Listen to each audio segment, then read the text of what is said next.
panggilan berbakti kita, Matius 11 ayat 28 hingga 30. Di dalam Matius 11 ayat 28 hingga 30, saya tidak percaya bahwa kita semua hafal ayat ini.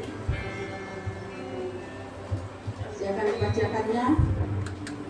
Marilah kepadaku semua yang letih lesu dan berbeban berat, aku akan memberi kelegaan kepadamu. Pikulah tuk yang kupasang dan belajarlah padaku, karena aku lemah lembut dan rendah hati, dan jiwamu akan mendapat ketenangan. Sebab tuk yang kupasang itu enak dan bebanku pun ringan. Mari kita angkat pujian penyembahan kita pada pagi hari.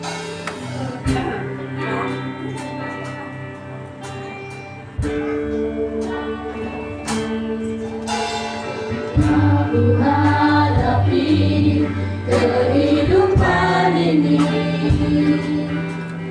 jalan mana yang harus ku pilih. Ku tahu ku tak mampu, ku tahu ku tak sanggup, hanya Kau Tuhan tempat jawabanku. Aku tahu ku tak pernah sendiri, sebab Kau Allah yang menggendongku. Tanganmu membelaiku, cintamu memuaskanku. Kau mengangkatku ke tempat yang tinggi. Janjimu seperti fajar pagi hari, dan tiada pernah terlambat bersinar. Cintamu seperti sungai yang mengalir, dan ku tahu betapa dalam kasih-Mu. Mari kita akan menyanyi sebentar yang Tuhan memberi. Janjimu seperti fajar pagi hari, dan tiada pernah terlambat bersinar. Cintamu seperti sungai yang mengalir, dan ku tahu betapa dalam kasih-Mu.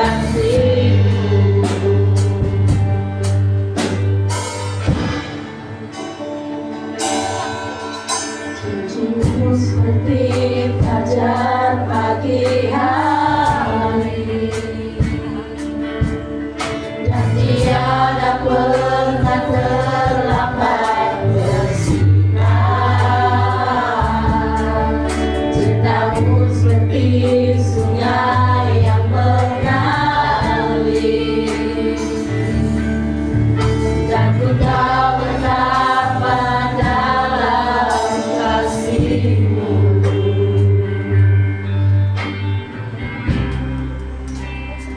Kepada syurga.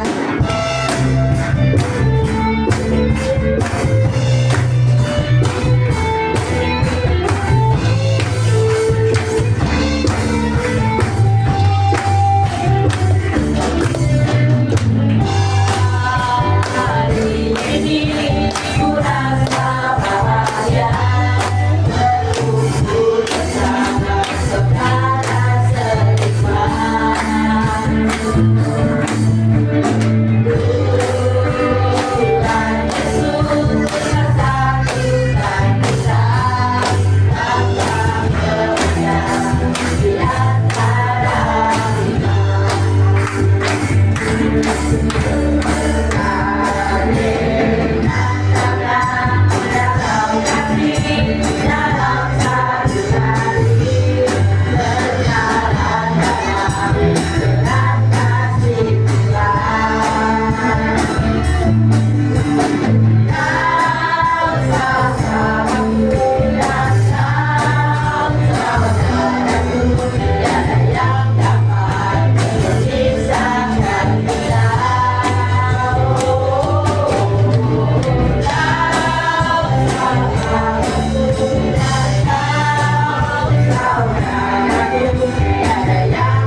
Oke, saya mau ngecek sedikit ya. Kita mau datang ke gereja untuk apa?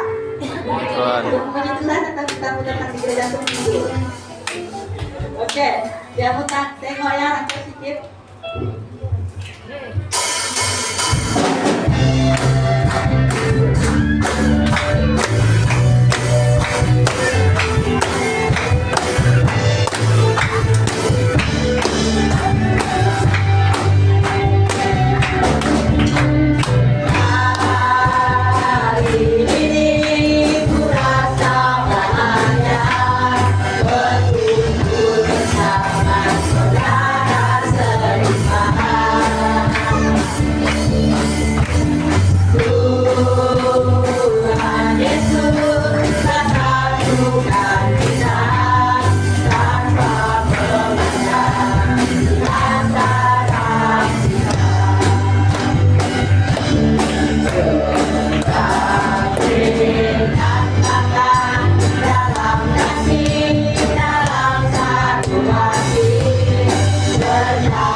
kemuliaan buat Tuhan. Sudah Mas, silakan duduk.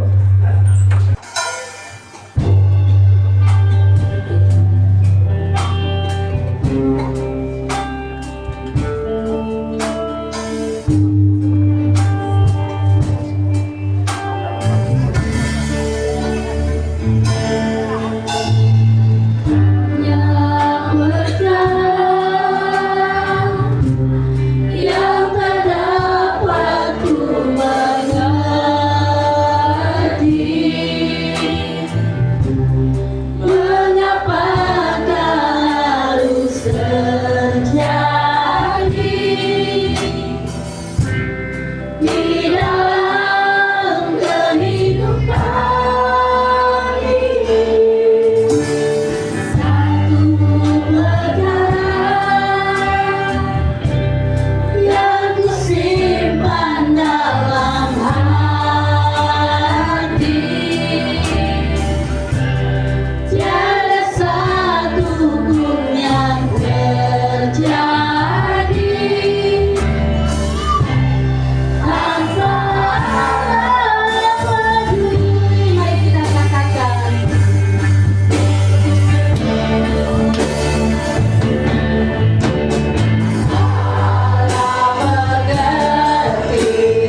Puji Tuhan untuk satu kesempatan yang sangat baik boleh mengungsikan firman Tuhan dengan kamu di tempat ini.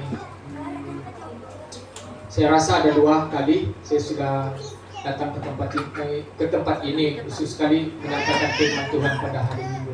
Kalau selebih-lebihnya itu saya selalu juga lipas di sini, dan banyak juga kita selalu jumpa-jumpa di bandar di tepi kong. Oke, itu beraya. Saya yang buat jadwal untuk zone. Saya setiausaha zone, jadi 45.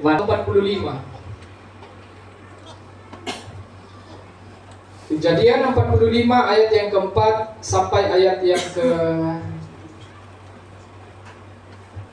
mungkin kita ambil sampai ayat yang ke-6. 4, 5 dan ayat 6. Kejadian 45.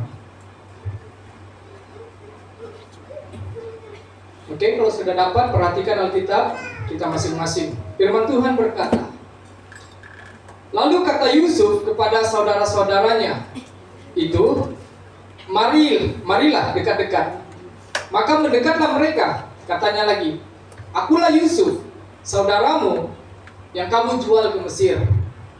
Tetapi sekarang janganlah bersusah hati dan janganlah menyesali diri karena kamu menjual aku ke sini.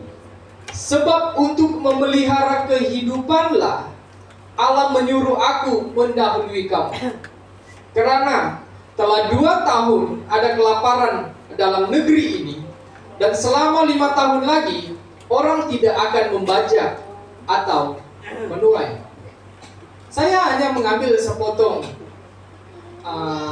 perkataan ataupun perbualan Yusuf bersama dengan saudara-saudaranya, adik-beradiknya, abang-abangnya, ya, abang-abang Yusuf. Kita tahu, dan saya pasti bahwa kita sudah banyak kali mendengarkan tentang Nabi Yusuf ini. Kita tahu bagaimana pergumulan dan perjalanan hidup seorang Yusuf. Pada waktu di dalam cerita firman Tuhan yang kita sudah dengar, baca sebentar tadi, itu Yusuf berada di puncak kejayaan di dalam hidupnya. Seorang Yusuf.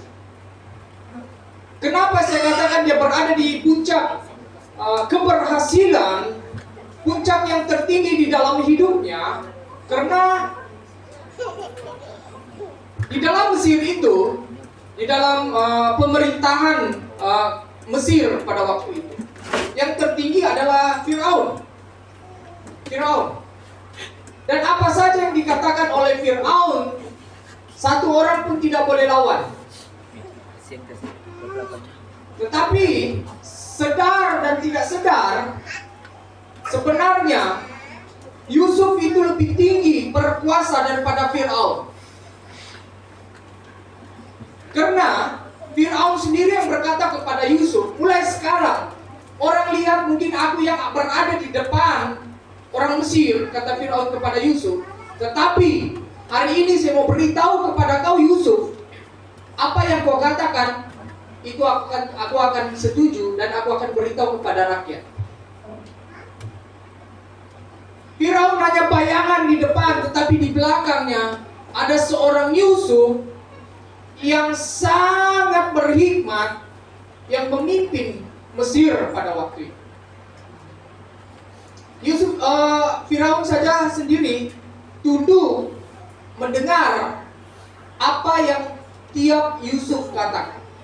Nah, saya membawa kita undur ke belakang. Siapa Yusuf sebelum dia berada di puncak kejayaan hidup? Apakah dia terlahir daripada keluarga bangsawan? Apakah Yusuf terlahir di dalam keluarga yang berpendidikan? Apakah Yusuf ini lahir dan terus lahir menjadi seorang anak yang jenius? Umur 3 tahun sudah pandai membaca, umur 6 tahun sudah boleh melakukan hal-hal yang ajaib? Tidak. Keberhasilan Yusuf, dia berada di puncak paling tinggi pada waktu itu, tidak lepas dari masalah dan pergumulan dalam hidupnya. Bukan 1 halangan, bukan 2 halangan, bukan 3 cabaran yang dia harus hadapi. Ada begitu banyak halangan-halangan dan cabaran-cabaran yang dihadapi oleh Yusuf, dan itulah yang membuat dia berhasil pada akhirnya. Hari ini saya mau membawa kita untuk kita sama-sama melihat siapa Yusuf, dan kita mau belajar daripada pribadi Yusuf ini. Apa ya hal yang boleh kita ambil, mengadaptasikan itu di dalam kehidupan kita. Yusuf juga sama seperti kita, manusia biasa. Bahkan pada waktu mulai diceritakan di dalam Alkitab, Yusuf masih sangat muda. Dia belum ada apa-apa pengalaman dan pengetahuan. Tetapi berjalannya waktu, dia menjadi orang yang hebat. Dia berasal daripada sebuah kampung. Dan saya sebentar tadi katakan kepada kita, dia bukan lahir di dalam keluarga bangsawan yang punya segalanya, tidak. Hari ini Yusuf mengalami proses yang tidak mudah di dalam hidupnya. Satu demi satu hal yang buruk terjadi, yang membuat dia merasa sedih, merasa ditinggalkan. Pada awalnya dia dijual oleh abang-abangnya ke Mesir. Bukan orang lain yang memperdagangkan Yusuf, tetapi yang memperdagangkan Yusuf dijual ke Mesir itu abang-abangnya sendiri. Karena apa? Apakah abang-abangnya perlu duit? Tidak. Abang-abangnya benci dengan Yusuf. Mereka ada perasaan iri dengan adik mereka sendiri. Mereka berkomplot, kita jual dia. Terjual lah, sold out lah. Yusuf pergi Mesir. Jadi budaklah dia di rumah Potifar. Apakah selesai di sana? Mungkin kita berpikir bahwa dijual sudah senang. Saudara, itu bukan soal jualnya. Itu soal bagaimana perasaan seorang adik merasa dikhianati, dijahati oleh saudara sendiri. Itu satu perasaan yang sangat bukan menyenangkan. Berada di rumah Potifar, dia kerja bagus-bagus, dia sudah membuat pekerjaannya dengan sehabis baik. Apa yang dia dapat di sana? Dia dianiaya oleh istri bosnya. Apa yang terjadi? Dia ditangkap. Satu demi satu hal yang buruk terjadi di dalam kehidupan Yusuf. Tetapi Yusuf tetap setia di dalam proses. Yang membuat Yusuf berhasil menjadi orang yang luar biasa pada akhirnya bukan karena Yusuf ini banyak sijil, bukan karena Yusuf banyak pengalaman, tetapi Yusuf setia di dalam prosesnya Tuhan. Itu yang kita mau belajar daripada Yusuf pada hari ini. Bukan Yusuf Tayub, Yusuf di dalam Alkitab. Ada begitu banyak orang mau berhasil di dalam hidupnya, mau menjadi orang yang berpengaruh, mau menjadi orang yang terpandang, mau menjadi orang yang hebat, tetapi tidak mau setia di dalam prosesnya Tuhan. Tiap hari berdoa supaya Tuhan memberkati. Tiap hari berdoa supaya darjat kehidupannya diangkat, tetapi tidak mau setia di dalam prosesnya Tuhan. Yusuf berhasil menjadi orang yang sangat berkuasa di Mesir. Itu karena dia tidak pernah lari dan dia tetap setia di dalam prosesnya Tuhan. Yang membuat Yusuf berhasil untuk tetap setia. Bukan di dalam Kejadian 39. Kejadian 39 ayat yang ketiga. Yang membuat Yusuf boleh setia di dalam proses. 39 ayat yang ketiga, firman Tuhan berkata, setelah dilihat oleh tuannya, si Potifar melihat Yusuf ini dari kampung, seorang budak yang dijual. Dia melihat bahwa Yusuf disertai Tuhan dan bahwa Tuhan membuat berhasil segala sesuatu yang dikerjakannya.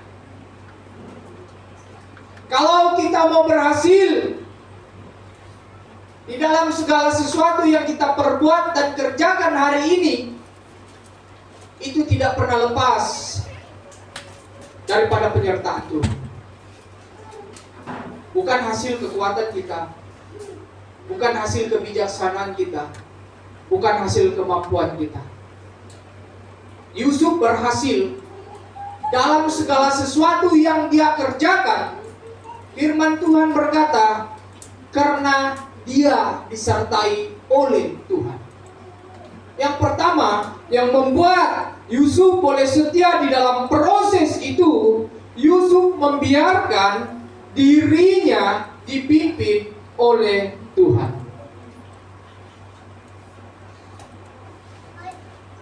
Kita mau berhasil, kita harus melalui satu proses yang panjang. Kalau kita mau bertahan di dalam proses yang panjang, yang berat itu, kita harus membiarkan diri kita dipimpin oleh Tuhan. Kita tidak akan boleh melalui satu proses yang berat, yang panjang, kalau kita mengandalkan diri kita sendiri. Tidak akan pernah. Karena apa? Karena kita manusia yang terbatas. Yusuf melalui proses yang panjang dan berat, tetapi dia membiarkan dirinya dikuasai oleh Tuhan, bukan dikuasai oleh emosinya. Kalau Yusuf membiarkan dirinya dikuasai oleh emosinya, ceritanya akan berubah. Yusuf boleh saja menjadi orang yang besar di Mesir, tetapi bukan dengan kasih. Karena kita senang kalau melihat cerita gangster-gangster. Dia broken home, lari dari rumah, dijual oleh abang-abangnya, saudara-saudaranya keluar. Dia mulai hidup yang baru, fighting, lawan sana, lawan sini, akhirnya jadi ketua gangster. Kita senang begitu. Yusuf boleh saja menjadi orang yang seperti itu, karena ada dendam, sakit hati yang tersimpan di dalam hatinya. Aku ada di Mesir saat ini karena abang-abangku yang jual. Ada dendam, ada sakit hati yang dia simpan. Dia boleh menjadi orang yang berkuasa di Mesir, tetapi bukan sebagai orang yang penuh kasih. Dia boleh menjadi orang yang berkuasa di Mesir, tetapi menjadi seorang ketua gangster yang paling hebat di sana. Itu boleh terjadi kalau Yusuf tidak membiarkan dirinya dipimpin oleh Tuhan. Kalau kita tidak membiarkan diri kita dipimpin oleh Tuhan untuk melalui satu proses yang panjang, pertama, kita akan cepat mengalah. Kedua, kita akan cepat emosi.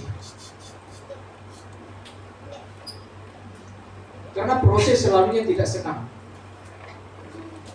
Itu sangat memerlukan mental yang sangat kuat.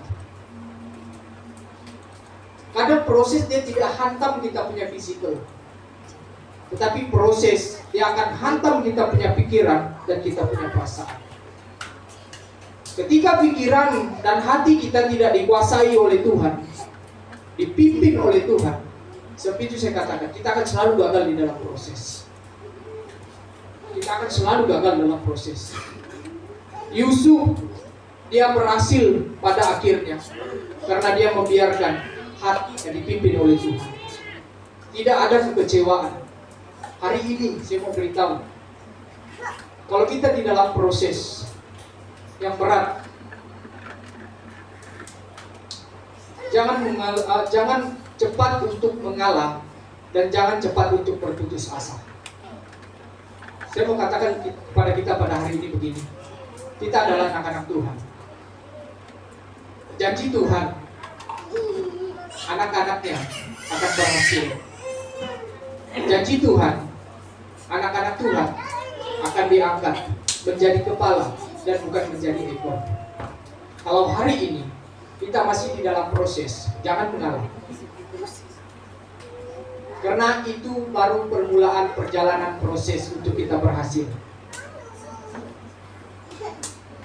Mungkin kita berada di setengah perjalanan proses itu. Jangan mengalah, teruslah melangkah. Berikan hatimu, berikan pikiranmu untuk terus dikuasai oleh Tuhan. Kalau Tuhan yang menguasai pikiran dan hati kita, kita tidak akan cepat mengalah. Kita tahu bahwa pada akhirnya kita akan berhasil. Kita akan menjadi orang yang menang. Kalau hari ini kita belum menang, kita belum berhasil, itu belum ujungnya. Itu baru intronya. Mungkin itu baru chorusnya. Itu belum ujungnya. Karena janji Tuhan, ujung-ujungnya kita akan berhasil. Lihat bagaimana Yusuf. Akhirnya dia menjadi orang yang sangat penting di Mesir. Dia menjadi orang yang sangat berpengaruh di Mesir. Siapa dia? Dia orang yang kosong. Orang yang tidak ada apa-apanya. Orang yang sudah dijual oleh saudara-saudaranya sendiri. Tetapi pada akhirnya dia berhasil. Orang yang hidupnya dipimpin oleh Tuhan tidak akan pernah marah, ataupun kecewa dengan Tuhan, apatah lagi kepada orang lain. Ini sangat penting untuk kita semua. Ketika 5 tahun Yusuf beritahu kepada Firaun, 5 tahun akan terjadi kemarau yang sangat dahsyat, dan selama itu tidak akan ada orang menuai, orang menabur. Dan di sekitar Mesir juga mengalami hal yang sama.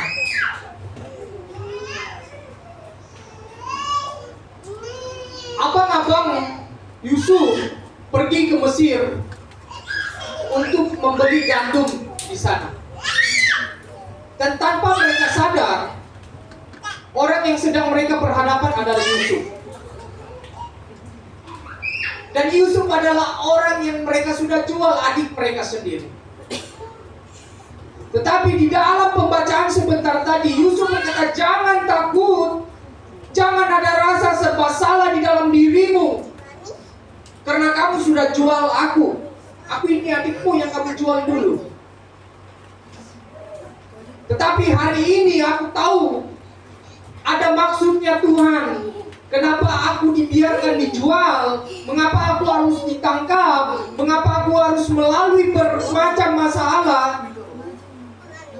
Aku tahu hari ini karena Tuhan mau aku di tempat ini. Menghadapi masalah demi masalah, Yusuf tidak pernah membayangkan bahwa suatu hari nanti aku akan berkuasa di Mesir. Menghadapi masalah-masalah itu, Yusuf tidak pernah membayangkan bahwa aku akan menjadi orang yang sangat penting di Mesir. Yusuf tidak pernah membayangkan itu. Tapi satu hal yang Yusuf tahu, dia merelakan dirinya untuk terus dipakai di dalam proses itu. Dia tidak tahu siapa dia pada akhirnya. Dan waktu itu Yusuf baru mengerti. Melalui proses yang panjang, rupanya Tuhan mempersediakan untuk aku berdiri di tempat ini. Dia tidak pernah marah orang yang sudah bikin jahat dengan dia. Satu hal yang sangat susah untuk kita lakukan adalah memberikan kasih, melepaskan pengampunan bagi orang-orang yang sudah mengecewakan kita. Bukan senang. Itu adalah hal yang paling susah untuk kita lakukan. Bukan hal yang senang. Yusuf sudah melakukan hal yang sangat susah untuk dilakukan sebagai seorang manusia. Dia tidak pernah kecewa dengan abang-abangnya. Dia tidak pernah terlintas di hatinya untuk membalas setiap kejahatan yang abang-abangnya lakukan kepadanya. Saya tidak tahu kalau kita dapat melakukan hal itu. Saya ada satu jemaat timur, bukan satu lah, banyak jemaat saya timur di sana. 80% timur, sampai saya pun macam timur. Ya, timur lain. Kita bagus, dorang 10 kali bagus dengan kita. Saya paling rimas bersalam dengan dorang. Oke lah kalau budak-budak kita shake hand, dia cium tangan kita, oke. Tapi sudah rambut putih dia kita shake hand. Tapi kalau kita satu kali jahat, dorang lebih jahat. Betul itu tidak? Satu orang dia dijual. Syukur rencana Tuhan, dia berada di dalam rumahnya Potifar. Kalau hari itu, zaman-zaman itu sudah ada penjualan organ, sampai di situ jatuh riwayat Yusuf. Tetapi pada akhirnya Yusuf berdiri di hadapan abang-abangnya, dia berkata, jangan takut, jangan cemas, jangan lagi risau. Apa yang sudah kamu perbuat, dan hari ini aku sudah tahu, itu semua rencana Tuhan. supaya Tuhan antar aku duluan di sini, supaya kita semua tidak mati kelaparan. Yusuf yang kontrol semua gandum di Mesir itu. Dari negara manapun mau ambil gandum pada waktu itu mesti melalui Yusuf. Kalau Yusuf bagi, baru boleh beli. Kalau Yusuf tidak bagi, tidak akan boleh ambil gandum. Hanya satu-satu negara yang ada adalah Mesir pada waktu itu. Ada gandum. Mereka ada stok yang sangat banyak. Kenapa? Karena Yusuf. Karena Tuhan memimpin kehidupan Yusuf sehingga memberikan hikmat kepada dia. Dia sudah dapat penglihatan bahwa kedepannya nanti akan ada sampai waktu 5 tahun kemarau yang panjang, tidak akan ada gandum lagi. Jadi apa yang kata Firaun? Apa yang kita perbuat?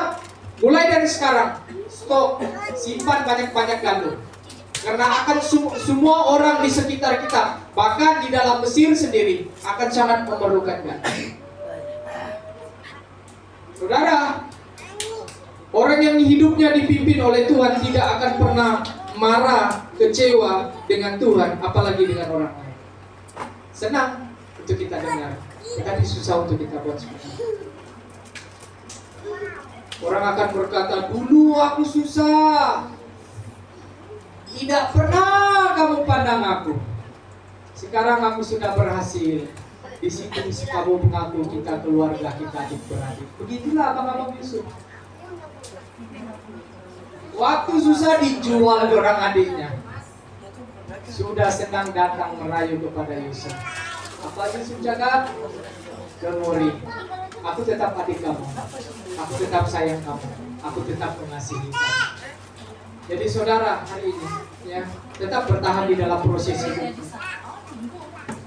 Sekali lagi saya mau beritahu kepada kita. Kalau hari ini prosesmu berat, mungkin kita berkata saya tidak mampu sudah. Saya mau mengalah sudah ini dalam proses ini. Mungkin itu karena kamu tidak sepenuhnya memberikan pikiran dan hatimu untuk dikuasai oleh Tuhan. Karena kalau kita membiarkan hati dan pikiran kita untuk dikuasai oleh Tuhan, kita boleh. Kalau kita tidak membiarkan pikiran dan hati kita dikuasai oleh Tuhan, kita akan menyimpan dendam dan sakit hati amarah yang sangat besar. Dan kalau kita berhasil pun pada akhirnya, kita akan menjadi orang yang berhasil tetapi tidak ada kasihnya. Akan melakukan lebih jahat daripada apa yang orang sudah lakukan kepada kita. Hari ini kita belajar daripada Yusuf. Yusuf tidak mengatakan seperti apa yang pernah kita katakan kepada orang lain. Ketika aku susah, kamu jual aku. Kamu tidak anggap aku sebagai adikmu. Kini aku berhasil, kamu datang di hadapanku. Kamu berlutut di hadapanku. Tetapi aku mau berkata kepada kamu, kamu tetap adik abang-abangku. Aku tidak pernah marah dan kecewa dengan kamu. Yusuf dapat lakukan itu karena dia membiarkan pikiran hatinya dikuasai oleh Tuhan. Jadi saudara dan saudari yang saya kasih dalam Tuhan Yesus Kristus,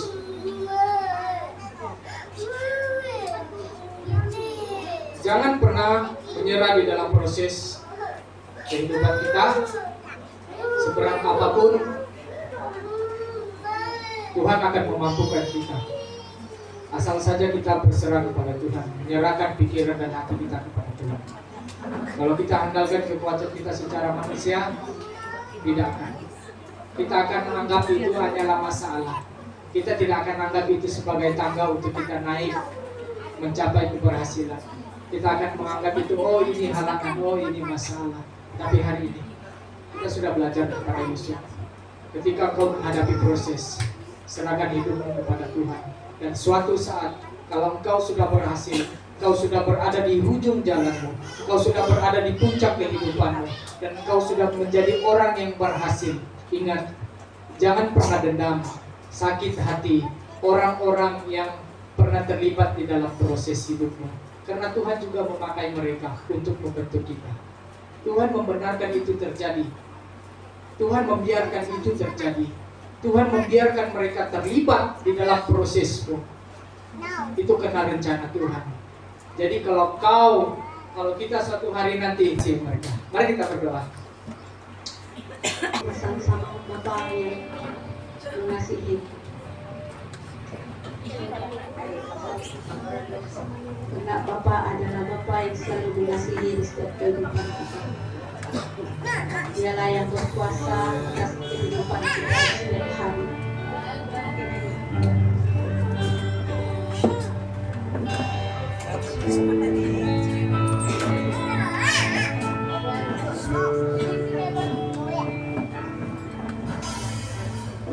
Bapa yang mengasihiku, tak kau pandang bentuk dan rupamu, Engkau mengasihiku dengan sepenuh hati, tak pernah sama seperti dunia ini. Engkau Bapa yang mengajariku melewati badai langit biru. Engkau membuatku terbang bagaikan raja wali, mengatasi segala pencobaan. Kau Bapa-Ku yang baik, mengerti bahasa dan kesan air mata, tak kau biarkan ku berjalan sendirian. Engkau Bapa-Ku yang baik, Engkau sungguh baik. Kita pujian sekali dan cinta dan selamat bangkit berdiri.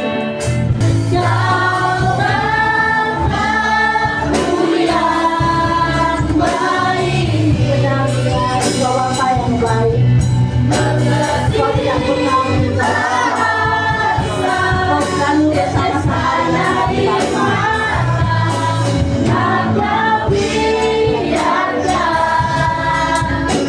ku berjalan sendirian. Engkau Bapa-Ku yang baik, Engkau sungguh baik. Kau Bapa.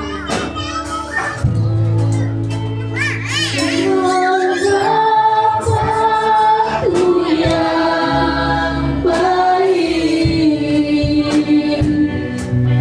mengerti bahasa tetesan air mata, tak kau biarkan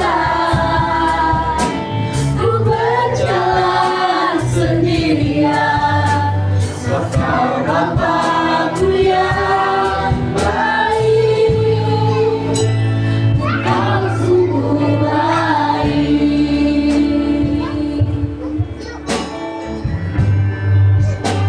Engkau sungguh baik.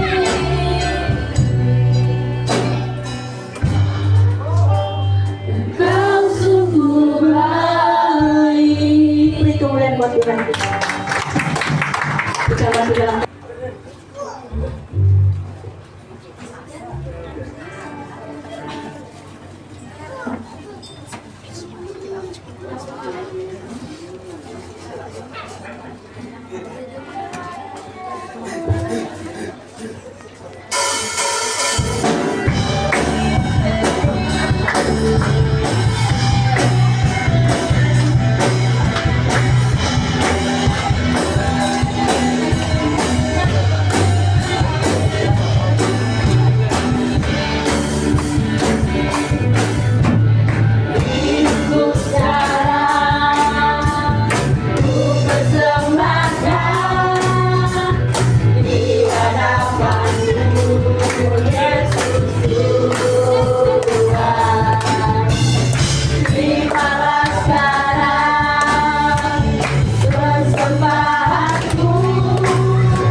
silakan